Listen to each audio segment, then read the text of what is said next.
Hey everyone, Joe Soto here. Today we have a special guest, a great treat for everybody. We have Master NLP trainer Wyatt Woodsmall, one of the first people to ever mentor Tony Robbins. So stay with me. We're going to come back with Wyatt here in just a moment. This is the Not Your Average Joe Show, where each week we bring you sales, marketing, and mindset strategies you need to get to your next level. And now, here's your host, international business mentor, Joe Soto.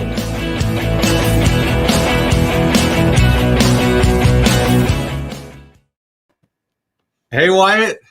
Hey, Joe. We are live, and thank you so much for being here, first of all. It's a privilege. I appreciate you being my guest. We have a lot of information that a lot of questions I want to ask you today. And I want to start with maybe letting you just do a quick introduction. But before you do that, let me give a little bit of a preface to that. Years ago, I had read an incredible book called People, Pattern, Power by the great Wyatt Woodsmall back in 1998. I, at the time, was working for one of the largest credit and collection companies in the Midwest in Iowa, and started to use that material to create a kind of a curriculum for how you can better respond to collect money from people who didn't want to pay their bills. And we were using the information from that book as a basis to be more persuasive and more influential. And thank goodness, because that really set the stage for what ended up launching a training career for me. And little did I know that many years later, Wyatt and I's paths would cross. And I couldn't be more grateful. Wyatt's spoken at my annual event that we hold in Northern Virginia every year. And we now have him here as our guest. So Wyatt, why don't you share a little bit? Because I know you were one of the first people to originally mentor people like Tony Robbins. I know you've mentored people like Eben, Pagan, and Joe Polish and others. A lot of people have heard of all these people, but most of them don't know who you are because you're kind of behind the scenes, this performance coach and modeler. Why don't you share a little bit about your background and what this whole concept of advanced behavioral modeling is all about? Okay, thank you, Joe. So let's start with Neuro-Linguistic Programming, which is the basis of advanced behavioral modeling. And Neuro-Linguistic Programming is a behavioral science change technology. It's been around about 50 years now, and I've been teaching it for about 40 years. So originally it was created by Frank Puslake, John Grinder, and Richard Bandler, and I've studied with all of them. And when I got involved in NLP, NLP was created through a process of modeling. And modeling is a process of capturing, encoding, replicating, and transferring expertise. So some people are obviously better at what they do than others. And what makes them different? What makes them better? So modeling is a process of interacting with the model or models to figure out how they do what they do. It's not what they do, it's how they do it. And now then, there are a lot of people out there that are experts, and but they're not able to transfer what they do to other people. Now, you may say, well, that sounds like a rather brash statement, but the evidence is simple. If they knew how they did what they did and they could train other people to do it, their students would be as good as they are. And that's very seldom the case. So why is that? Because the experts operate out of unconscious competence. They don't know how they do what they do. There's what we call the learning staircase or ladder. And you start with unconscious incompetence, and then you become aware that you're ignorant. And then you move into conscious incompetence, where you are aware you're ignorant. And then you move into practicing and consciously doing what you're doing, which is conscious competence. And finally, you end up in unconscious competence, where everything just drops off and you do it without having to think about it. Outstanding example is learning to drive a car. So the first time you get in a car, it's scary. And it looks like, well, there's nothing to it. But when you pull out on a highway with cars traveling at 70 or 80 miles an hour flipping by you, then suddenly it becomes a challenging thing. But once you've learned to drive, you just get in it and don't even think about it. You drive from here to where you're going, you get there, and you may have no memory of anything that happened en route. And that's because who was driving your car? Your unconscious was driving your car, not you. And so that it's your unconscious that's responsible for the results you produce. So you can't just ask somebody what they do. You've got to have ways then to observe and to find out the unconscious patterns behind what they do. So that, Joe, is the basic idea behind modeling. And as I said, modeling comes out of NLP. And when I got interested in NLP, from the very beginning, I was interested in modeling. Most NLP people, when I first started studying it, were interested in therapy. I wasn't particularly interested in therapy. I was interested in business. And I was interested in how business experts did what they did. So in creating NLP, Grinder, Bandler, and Pucelik work with some therapists. They work with Milton Erickson. They work with Fritz Perl. They work with Virginia Satir. They work with Gregory Bateson, who was not a therapist. But so most of the early work was in therapy. And that went into neuro-linguistic programming. But I wasn't particularly interested in therapy. I was interested in business and how you could capture the talents and abilities of amazing people and transfer that ability to other people. I was interested in performance enhancement, which is what modeling is all about. So anyway, I've spent the last 40 years then in NLP, primarily focused on modeling. And over that time, I've got to meet some amazing people who were able to do some phenomenal things that totally expanded my belief of what humans were capable of doing. So I've modeled people from Olympic athletes to a salesman we'll talk about later, who was able to sell $500 million of product over 5 years, to perhaps the greatest educator of the 20th century. I did work with the Army and military and modeling rifle shooting, pistol shooting, Stinger gunnery, even hovercraft operators. So in any case, the list goes on and on.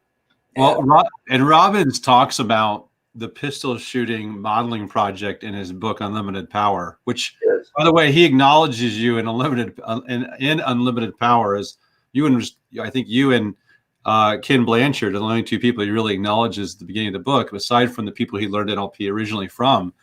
And you were the person who brought him into that modeling project, not to go too deep down that path, but that originated with, it was your project, yes?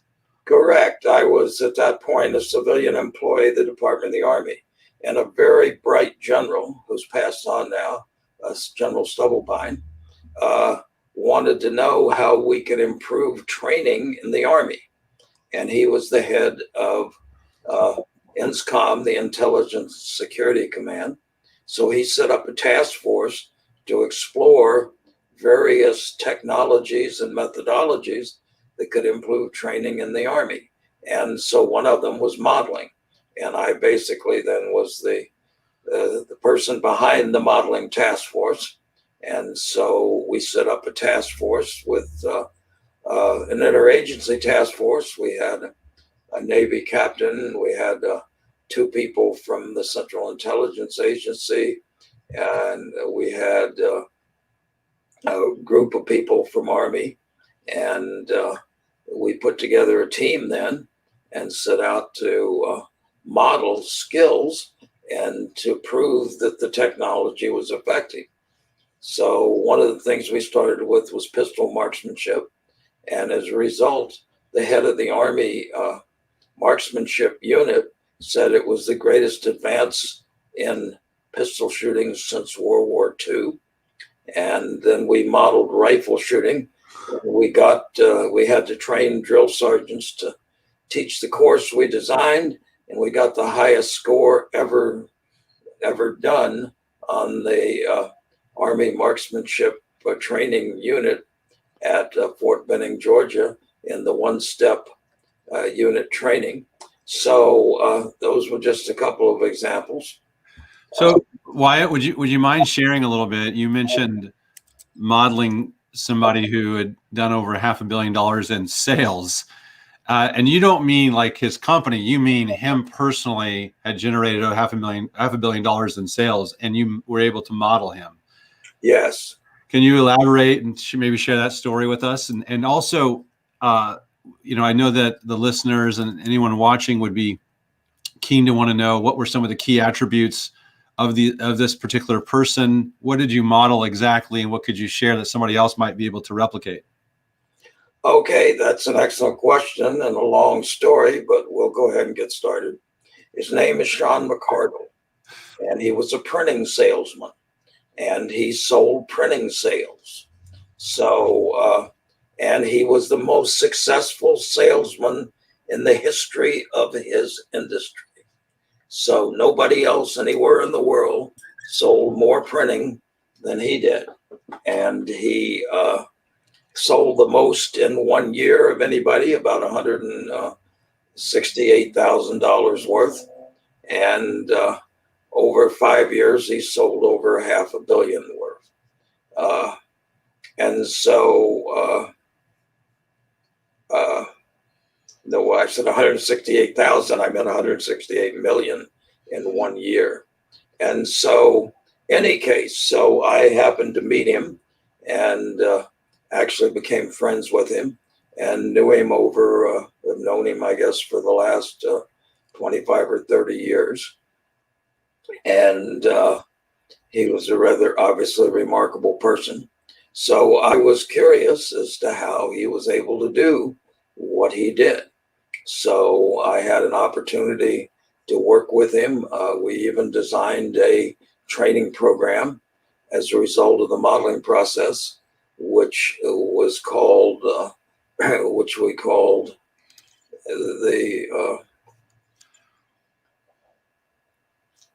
we developed this training program. I'll come back to that in a minute. And so what we did then is and the people that went through the training then were able to go out and produce some amazing results.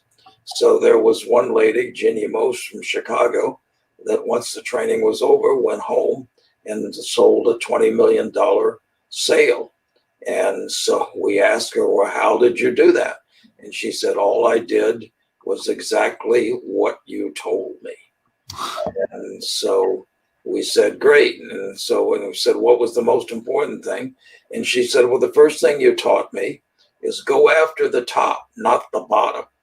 Everybody's trying to go after the bottom. The bottom's a lot harder to sell to.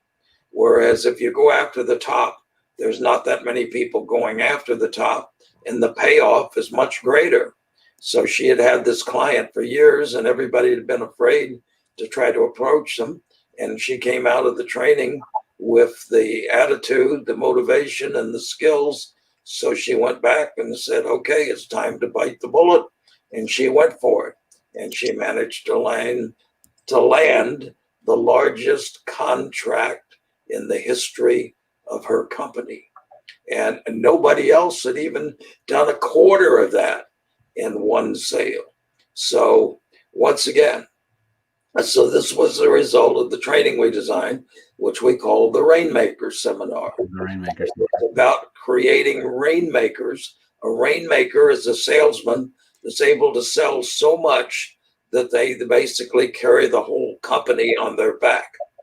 And so we were not just interested in creating average salesmen. We wanted to create super salesmen. And that's what we set out to do, because that's what Sean was, the most successful salesman in the history of his industry. So, this is an important point, which is the going for the top instead of the bottom in sales. I love how you put it, which is the bottom is a lot more crowded and everyone's going after the people at the bottom. I had a gentleman I'm coaching yesterday who said to me, he did a campaign where he messaged. He did a campaign where one of his team members called into companies and he asked the question, "Who handles your marketing?" Because he sells marketing services, and the campaign didn't go very well. Overall, not a lot of responses back. When he sent the information to the person who handled the marketing, not a lot of responses back. He says, "What do you think the issue was?" I said, "The issue is in the question of your very first outreach, which is the person who handles the marketing isn't the person who may write the check.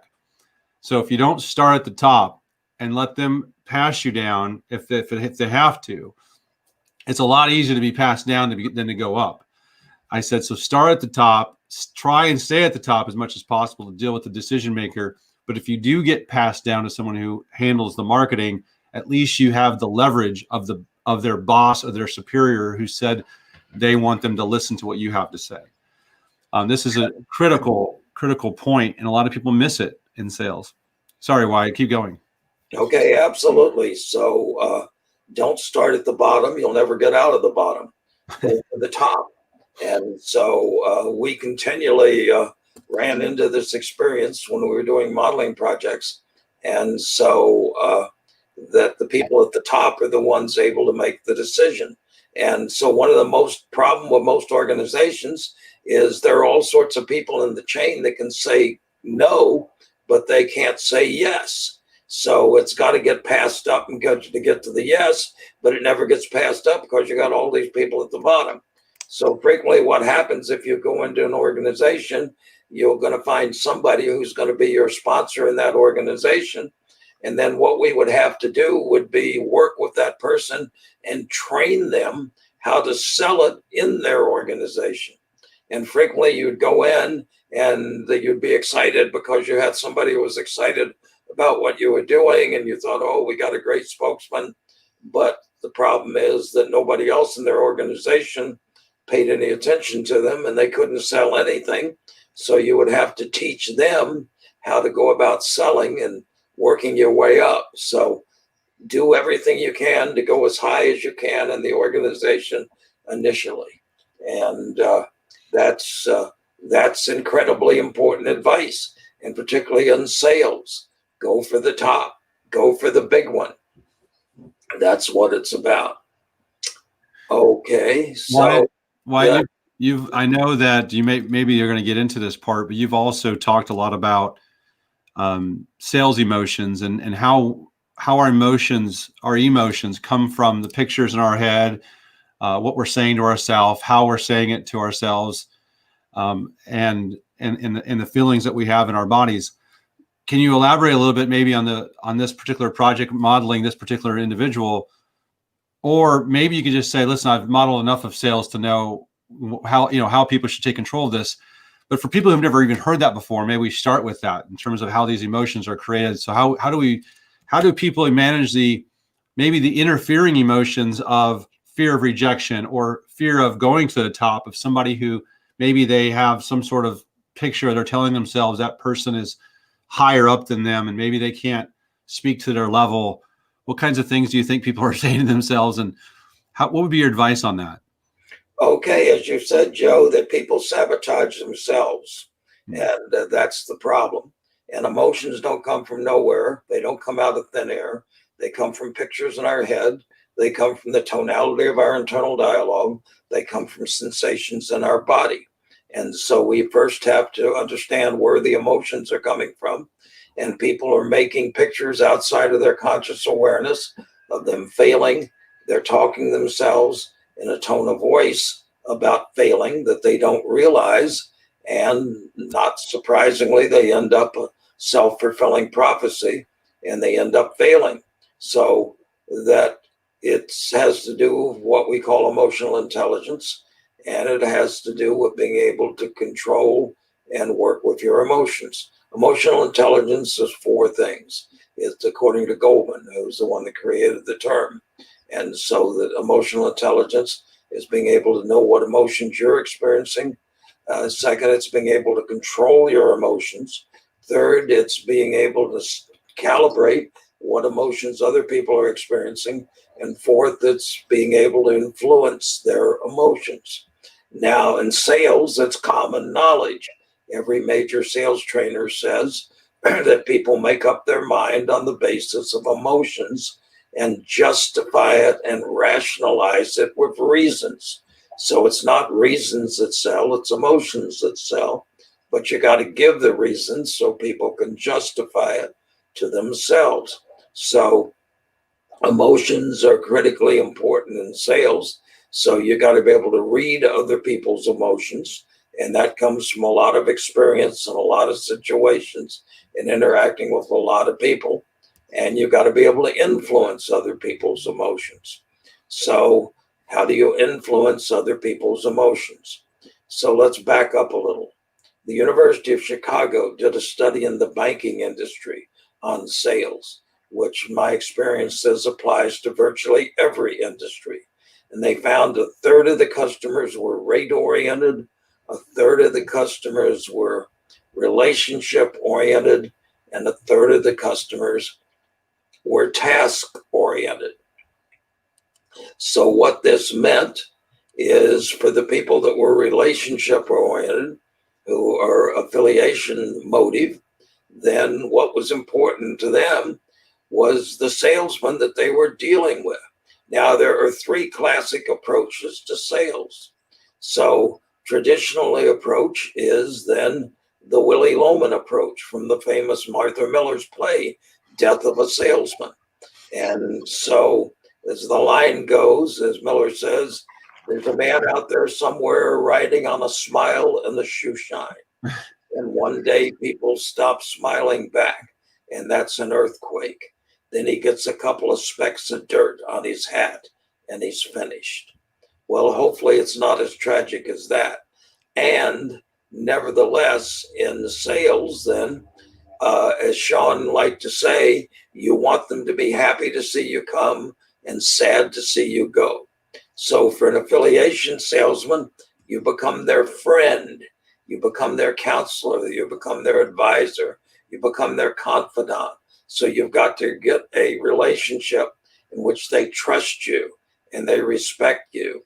And so a third of the people then are affiliation oriented and that they want a relationship with the salesman. And this is the classic salesman. A second group is achievement oriented.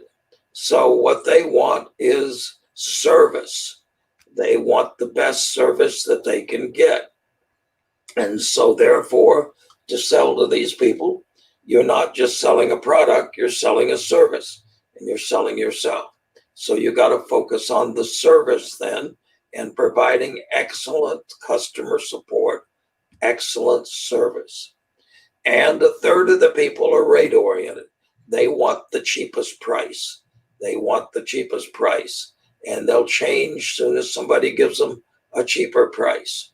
So in the banking industry, they used to give away ridiculous things like toasters or an electric skillet or whatever if you would sign up an account for the bank. And you had to keep it in for like 6 months or something. And I had a friend I knew. And so he would do this. And as soon as the 6 months was up, he'd pull the money out and go to another bank that was offering him another toaster. So, I mean, it was ridiculous. It was no loyalty to the bank. It was simply continually moving bank accounts continually because he wanted the cheapest price. Now, what happens is a lot of salesmen, if not most, go after the cheapest price. They think they've got to be able to compete on the basis of price. And that's a mistake. It's a mistake for this reason. So the first thing is, if you cut your price, you cut your margins. And you end up then going out of business because you're not making any money. Just because you got high volume, it's not high volume, it's high margin that's important in sales. But in order to get high margin, you got to justify your margin.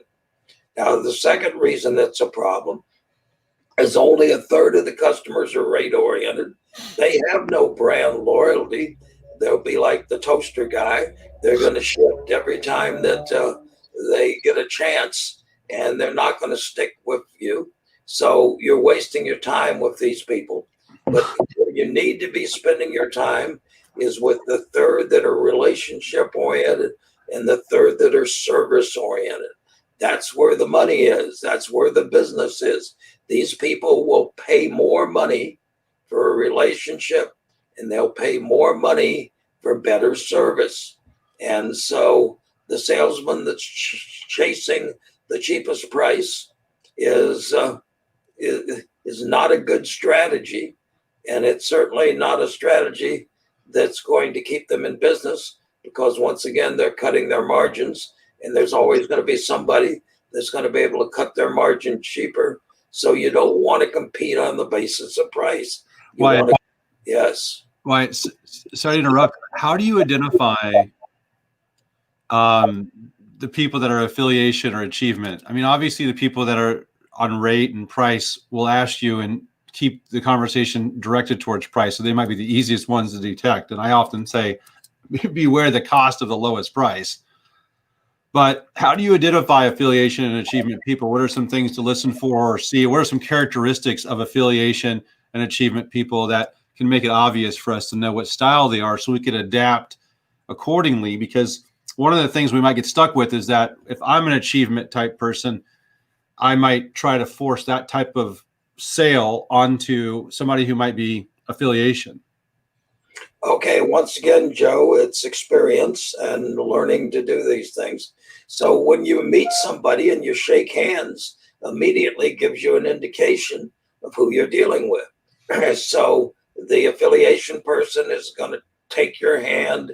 They're going to hold it maybe longer than you would be comfortable. They're going to look you in the eye. They're going to shake the hand. They may hug you. They're going to want you to be comfortable. They're going to ask you to sit down.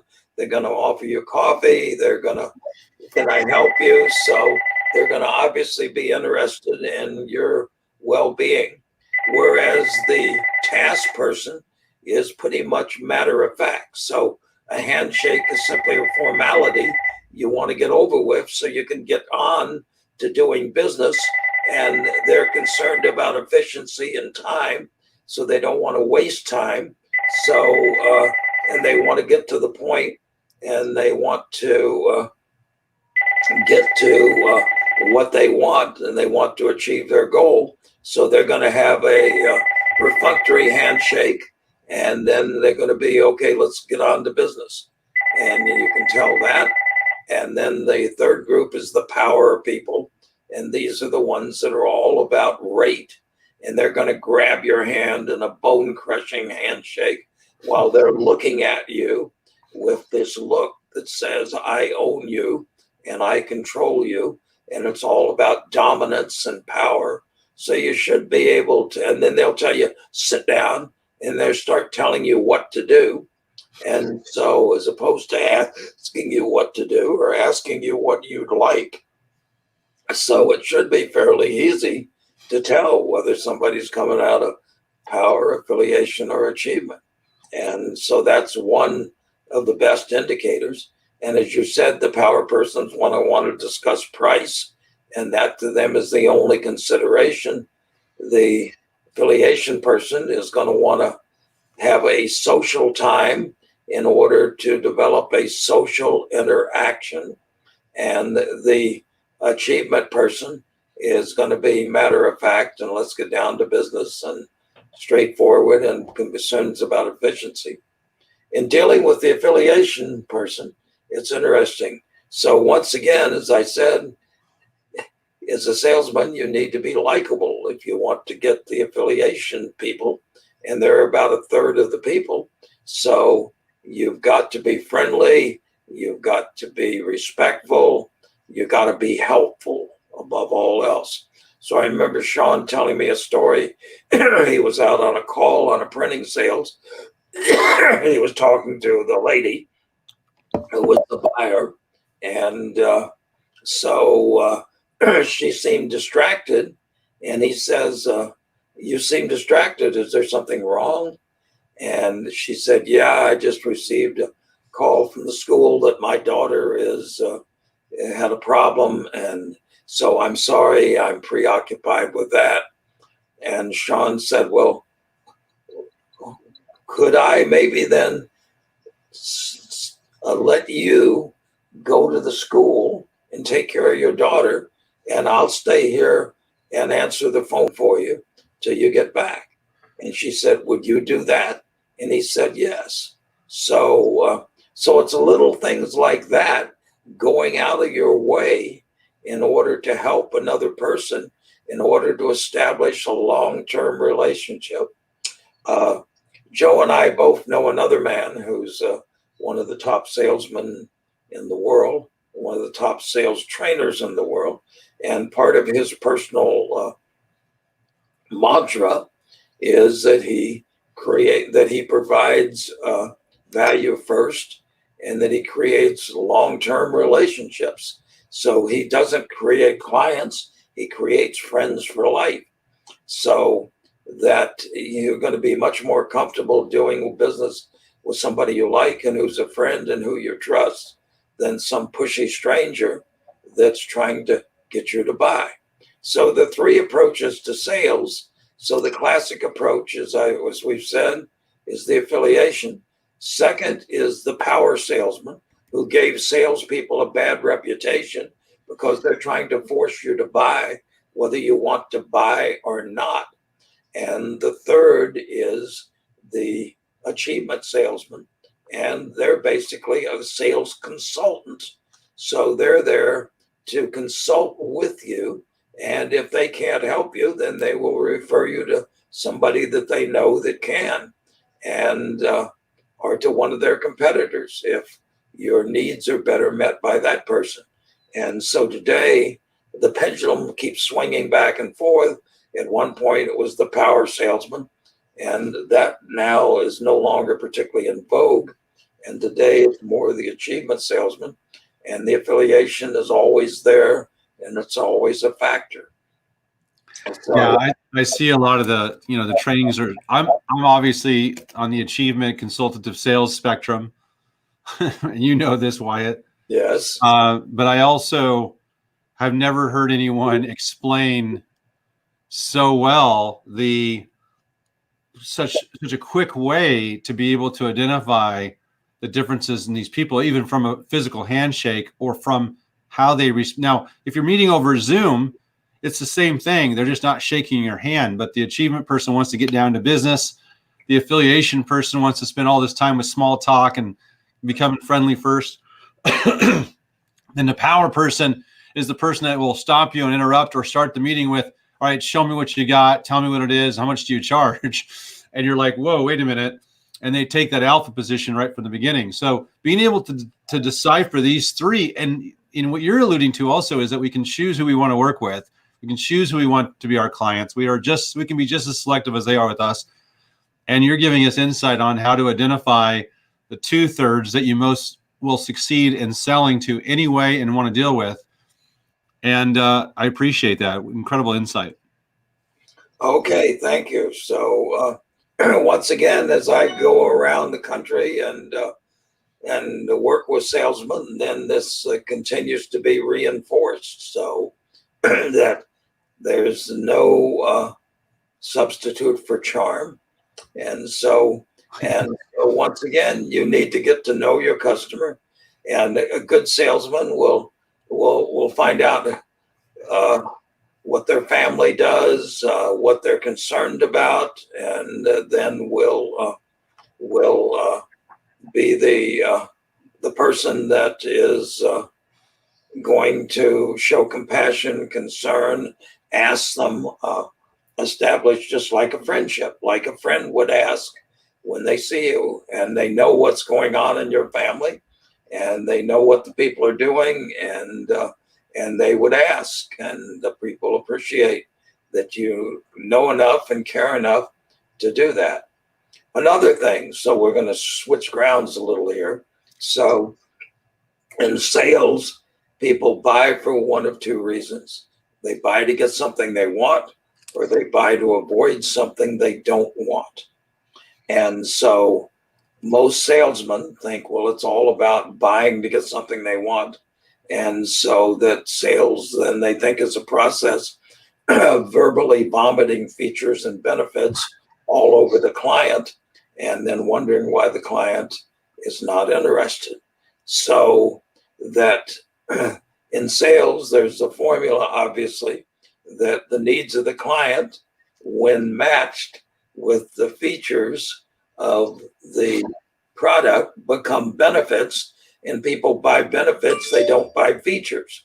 And this is one of the big problems in technical sales, because technical people think it's all about quality of the product and about and so they want to preach all of the features, whereas the affiliation person may care less about that.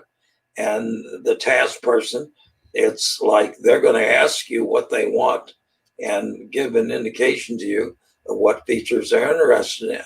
Now, the second thing, as I said, is a lot of salesmen and a lot of buyers are concerned in getting avoiding the hassles that they've had in the past. And since salesmen, power salesmen, have given sales a bad reputation by promising all sorts of stuff they haven't delivered, and therefore buyers become skeptical with good reason, which is why trust is such an issue and why it's critically important to establish that relationship.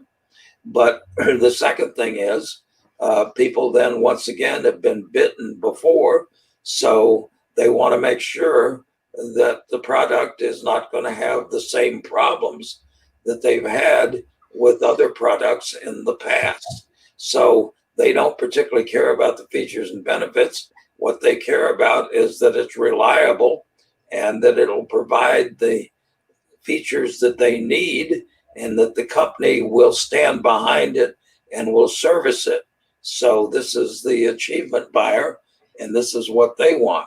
And so part of what in selling then, you're going to do a combination of things. You're going to, which is what Sean did. So you're going to give the achievement buyer then the features they want and stand behind them. But the second thing is that you need to find out what is it that keeps them awake at night. What is their worst nightmare? You want to camp out in that nightmare and make them assured that that's not going to happen with you. And and the problem is most salesmen are going for the buck, or a lot of them are, or they're going toward, and they don't understand that half the clientele is moving away from. And so therefore talking about all the features and benefits does nothing for the client. What they want is assurance that they're not going to have the problems that they've had in the past on an ongoing basis. And so in order to do that, then you're going to have to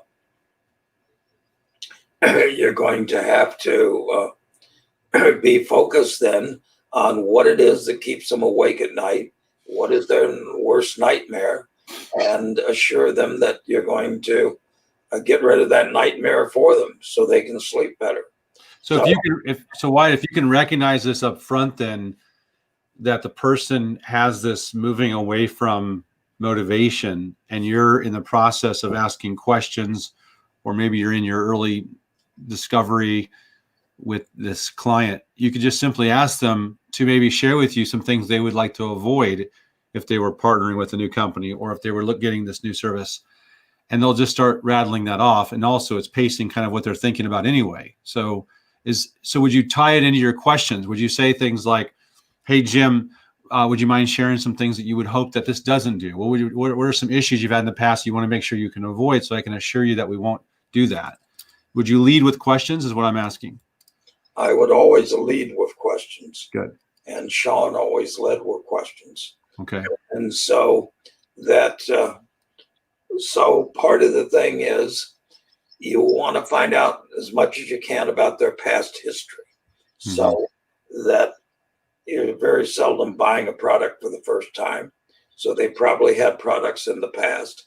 So you want to find out what they've got now, what their experience with it is, how happy they are with it, what their complaints have been about it. And that'll give you an idea then. The hardest person to sell to is a satisfied customer of somebody else. So if they're already satisfied, then you're going to have a hard sell. But if they're not satisfied, that gives you the foot in the door that you got to work on. So you got to find out what it is that they're not happy with. Now then, also in any industry, there are certain factors that are the usual concerns within that industry. So in printing, it's quality, it's speed, it's those are the two primary things. And so that you, in whatever you're selling, you should know what the standard objections are and what the standard complaints are in your industry. And the best time to deal with that is, and to handle objections, is before they arise. So in your initial presentation and interaction, you want to deal with those issues so people know, well, oh, you know what the standard problems are, and you're assuring them that you all have got a handle on that. So, so first it's industry knowledge, and second, it's working with the person and finding out specifically. So certainly you can ask them, and the more you can find out about the history, then the better you're going to be. So that's going to be an important part of the process. So you got to do your homework. You got to do your research. And Sean would do his research. You got to know your competition, and you got to know what they offer, and you got to know what benefits they give, and you got to know what drawbacks they have. So one of the things then that also in working with Sean, and one of the things we taught in the Rainmaker seminar is what we call framing. Now, framing is the essence of persuasion, and it's the essence of sales. So what do I mean by framing? So framing is that all information is context dependent. All information is context dependent. That's just another way of saying it depends. Depends on a variety of things. So in selling then, that you product has features, and they may or may not be of benefit to the client. And the competition has features, which may or may not be benefit to the client. So what you got to do is you got to find out what the drawbacks of the competition are, and you want to frame then these as drawbacks and as problems for the customer. You want to frame what you're offering as solutions for the customer. So it's a process of what we call deframing, framing, deframing, and reframing. So first you got to deframe your competition.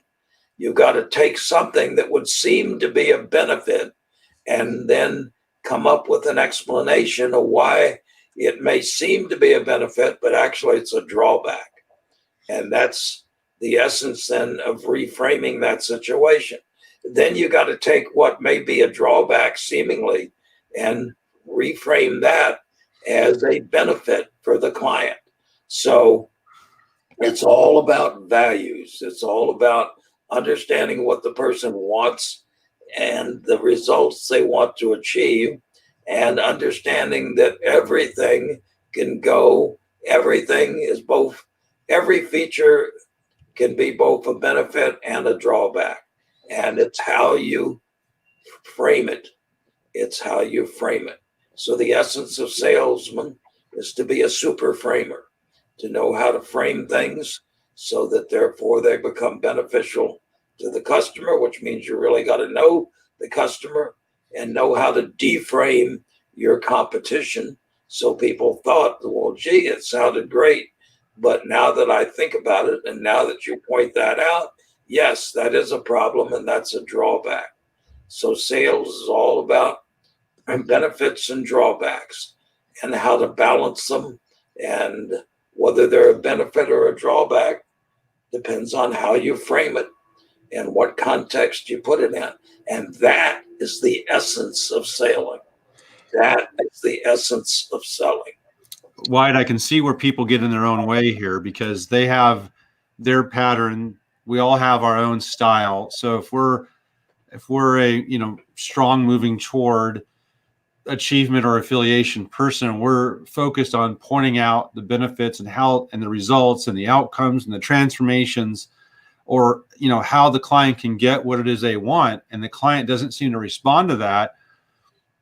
We tend to think other people are like ourselves, and so we sell the way our style is versus just stopping and being neutral enough to listen to the other person's style and what they're actually motivated by, which can be the drawbacks or the moving away from.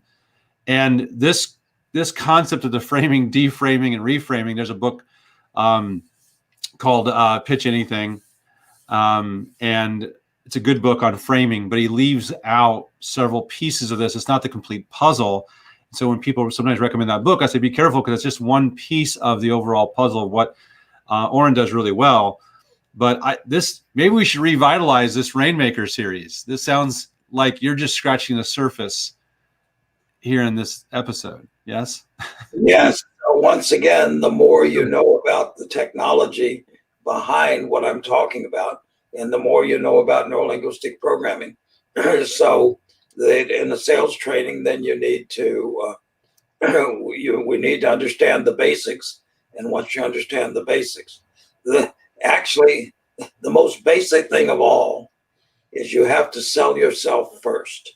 It's amazing the number of salesmen that really believe that that haven't sold themselves, and that are ashamed of what they're doing and of what they're selling, as opposed to being proud and viewing that they're giving the customer a major opportunity and a major gift. So your attitude needs to be, if you fail to make the sale, you failed the customer, because what you have is of such value that they need it and it'll help them. And if they don't get it, it's somehow that was because you failed to convince them of this. And so you failed. And so you've got to really sell yourself first. And most salesmen haven't sold themselves first. So this is an incredible insight, Wyatt, because when you say they haven't sold themselves first, they're not even convinced that they haven't convinced themselves in such a way that it comes across or it's conveyed to the client. So for example, I often say that people bring their objections with them to the meetings that they go to, because if you're willing to concede on price, or if price is an issue to you, or let's say that somebody is wants to negotiate, but you're used to negotiating, you'll accept that. You'll be tolerant of these objections because you have them yourself, and often about your own product or service. And I've had people say this to me. I'll say, well, they'll say, well, this is where we kind of break down. Our service isn't as good as it could be. And I'm like, well, if you're not convinced your service is as good as it can be, how can you possibly sell good service? And so we're getting in our own way, just even with our own beliefs, or not taking the time to figure out how or spending enough time to convince ourselves. So would you recommend people stop selling what they're selling until they find something they can sell that they 100% believe in? Absolutely. So just stop. So, yeah. So, because otherwise it should come, because they're going to be incongruent, right? Otherwise it won't come across congruent. I remember a great sales story that I think he's retired, or he may be dead. I don't know. Zig Ziglar used to be the top sales trainer in the country.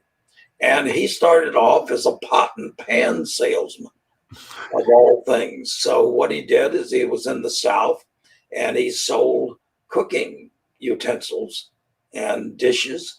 And what they would do is he would go to a home, and he would customer, and he would get them to get some of their friends, and he would cook a meal for them. And then he would try to sell the pots and pans. And so he told the story about one of his colleagues who was also a pot and pan salesman. And the problem was that the guy didn't own a set of his own pots and pans. And so he had not sold himself. He was trying to sell them to other people, but he hadn't bought them himself. So what Ziegler did is Ziegler sold him a set of the pot and pans, And once he did that, then his sales managed to increase. So my wife and I recently bought a full Cutco knife set. And the gentleman who sold us the Cutco knives was a former member of my son's track team, and he had graduated and went on to college, and he was in college. So he's using this job and to pay for some school and have extra money. And so we were on the sales call with him. He had me and my wife there, and he was doing it virtually over, I think it was over Zoom. And I think he actually was on the phone and had us get on our computer to go through some of the demonstrations, because he couldn't come to our house during a pandemic and do demonstrations with this knife set. So I was curious to see how he was going to sell it. And I asked him the question, because he was very congruent. He was very convinced on the products, yet he couldn't do any demonstrations. So I said, why do you believe in the knives? Like, how do you know? And he says, my mother owns several Cutco knives, and I've been using them over the years, so I know how good these knives are. He was completely sold on the quality of these knives. And quite honestly, it was that congruity and confidence in the product coming from him, because I hadn't really ever seen or witnessed Cutco knives. My wife had, so she was almost pre-sold, but I wasn't. But him saying, no, these are the best knives I've ever had, and I grew up with them, was all I really needed to hear, was that he was 100% convinced. And I think it made him better at selling the product for sure. And he became our customer now. And my wife's cut herself 3 or 4 times since using the knives. So you got to be careful with sharp knives. When you're sharp, dull knives and you suddenly get sharp knife, that's a different story. So. Yes, sir. Well, Wyatt, I think we should wrap up here. I really appreciate this. We're going to have you on again anyway, so we're going to hear a lot more from you. We have, if you don't mind, I can share with people. I can share with everyone how they can learn more about you. Go to wyattswisdom.com, and Wyatt has a free handout on there on how to motivate your clients to take action, which kind of reiterates some of the principles you shared today, which is really nice. It's a really great handout. I hope everyone goes there and downloads it. Go to wyattswisdom.com. You also are going to be doing an NLP certification training that we're going to be organizing together, and I'm looking forward to that. And it's going to be sometime between now and the end of the year, where we open that up for enrollment, and you can go to NLPcertificationtraining.com and join that wait list as well. So it's NLPcertificationtraining.com for people who are listening and not watching. And you can join that list. Wyatt, thank you so much for being on here, for being my guest. I can't wait to have you back. And thanks for everything that you've taught me and continue to teach me. We're blessed to have you as part of this community. And I know we just got a chance. We just spent some time together down in the Wild Dunes, South Carolina for our mastermind group. What a treat that was. And I'm looking forward to having you again. Thanks for being with us. Well, thank you, Joe, and good luck to your new podcast, Not Your Average Joe. Well, this is a show where I'm going to demand that people not be average, and you're definitely not the average Joe. Thanks again for being here. See you, everyone. Thank you. Bye-bye.